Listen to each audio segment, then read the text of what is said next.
તો મિત્રો હવે પ્રશ્ન એક ઊભો થાય છે કે સાહેબ અમે ગુજરાતના એક જિલ્લાની અંદર અમે એક ટ્રસ્ટ શરૂ કરીએ છીએ અને અમારું કામ તો આખા ગુજરાતની અંદર ફક્ત આખા ગુજરાત નથી આખા ભારતની અંદર કરવાની જરૂર છે.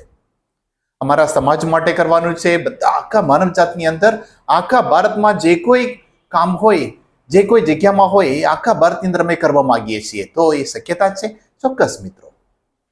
તમે કોઈ બી એક રાજ્યની અંદર તમે ફક્ત ગુજરાત નથી, મહારાષ્ટ્ર નથી, કોઈ બી એક રાજ્યની અંદર તમે તમારી ટ્રસ્ટ તમે શરૂ કરી શકો છો, નોંધણી કરી શકો છો અને એ નોંધણી કરેલી ટ્રસ્ટ દ્વારા તમે એમાં સુધારો એ કામ કરવાનો એ જગ્યા તમારે બતાવવાનું રહેશે. આખા ભારતમાં કામ કરવાની સુવિધા એમાં ઊભો કરવાનું રહેશે.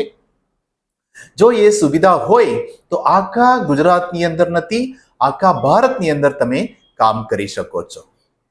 કેટલાકને એ પ્રોબ્લેમ છે કે સાહેબ અમે તો એક અમારી જિલ્લામાં જ શરૂ કરી છે. ચોક્કસ તમારે દરેક ટ્રસ્ટ એ દરેક જિલ્લાની અંદર જે ચેરિટી કમિશનરની અંદર, આસિસ્ટન્ટ ચેરિટી કમિશનરની અંદર આપણે રજૂ કરીએ છીએ અને નોંધણી કરીએ છીએ.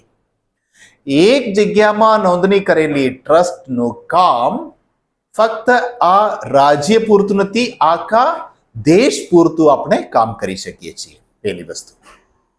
બીજી વસ્તુ છે એને માટે અલગ રજીસ્ટ્રેશન બીજી કોઈ રાજ્યમાં જઈએ તો કરવું પડે નહીં, જરૂર. કેમ કે એકવાર તમારો ટ્રસ્ટ બની જશે તો એ આખા ભારત માટે એ એક કાયદેસરની એક વ્યક્તિ તરીકે એ જન્મ લે છે.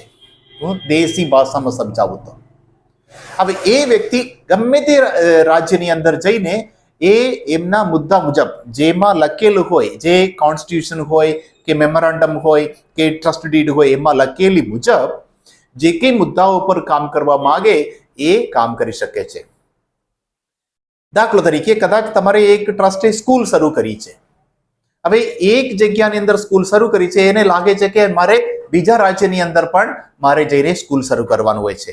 એ સ્કૂલને લગતા પરમિશન તમારે લેવાનું હોય એ બીજા રાજ્યની અંદર કે બીજા જિલ્લાની અંદર તમારે લેવાનું રહેશે, પણ એને માટે અલગ ટ્રસ્ટ નોંધણી કરવાની જરૂર નથી. અને એકવાર તમે ટ્રસ્ટ શરૂ કરશો ત્યારે તમારે એક પાન કાર્ડ મળી જશે. એ પાન કાર્ડ તમારે આખા કાર્યક્રમ માટે એક જ પાન કાર્ડ.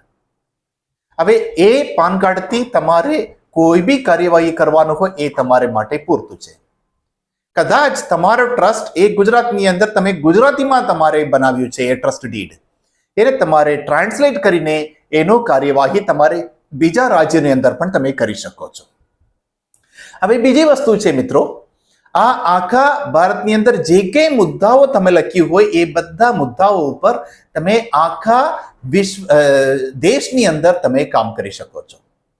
હવે એ કામ જે મુદ્દાઓ આધારિત થશે અને સમગ્ર માનવજાતના કલ્યાણ અર્થે તમે એ ટ્રસ્ટનું કામ કાર્યવાહી તમે કરી શકો છો. બીજી ઇમ્પોર્ટન્ટ વસ્તુ એ છે કે તમારા ટ્રસ્ટીઓ જે એક જ જગ્યાની ટ્રસ્ટીઓ હોવું જોઈએ એની પણ જરૂર નથી, અને ગમે તે જગ્યાની ટ્રસ્ટીઓ પણ એની અંદર તમારે સમાવેશ કરી શકો છો. હવે આ ટ્રસ્ટ ભલે એક રાજ્યની અંદર એક જિલ્લાની અંદર નોંધણી કરેલું હોય પણ આખા ભારતની અંદર તમે આ કામકાજ કરી શકો છો.